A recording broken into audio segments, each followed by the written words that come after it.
Hello guys, আশা করি তোমরা সবাই ভালো আছো। আমিও ভালো আছি। দেখো আমি বাগানে এসেছি। দেখো পুরো বাগানগুলো কেটে দিয়েছে, এর জন্য ভালো লাগছে না। দেখো গাইস, এই দেখো আমাদের বাড়ি, ওইখানে হলো আমাদের বাড়ি, বাড়ির পাশে হলো আমাদের চা বাগান। দেখো বাগানটা ঘুরে দেখাই তোমাদেরকে। এই হলো বাগান, পুরা কেটে দিয়েছে, ভালো লাগছে না দেখতে।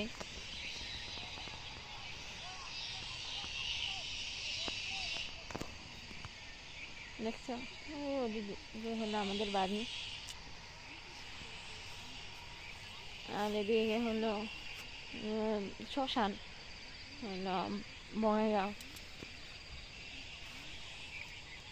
দেখো চা বাগানটা ভালো লাগছে না দেখতে অতটা। আর এদিকে হলো আমাদের পাহাড়, বাগেশ্বরী পাহাড়। ওদিকে দেখো আমাদের বাগেশ্বরী পাহাড়। আমি কি বলবো আমি বুঝে উঠতে পারছি না, প্রথমবার তোমাদের সাথে কথা বলছি।